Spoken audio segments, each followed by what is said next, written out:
excited din sa movie. Oo.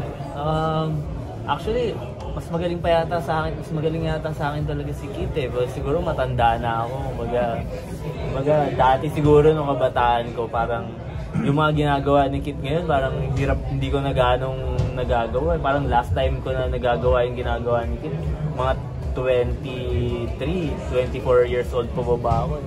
Ayun, medyo, alam mo yun. Pero kaya ko pa naman mag-compete, kaya ko pa naman sumabay. May mga advice ka pa sa kanya kung nakapag-usap?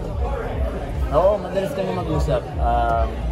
Ina-advisean ko siya na, kumbaga, sabi ko sa kanya, marami na ang harap magpunta ng PBA.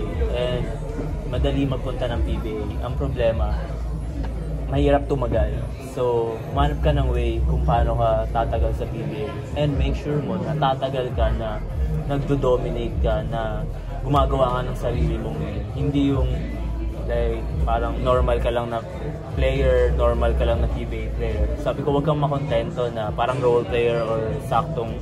Dapat mag-aim ka na ma-reach mo yung full potential mo, na isa ka sa mga nagdo-dominate sa PBA. Kumbaga pag sinabi yung pangalan mo, alam nila na dumaan ka sa PBA, isa ka sa nag-dominate dyan ng time mo.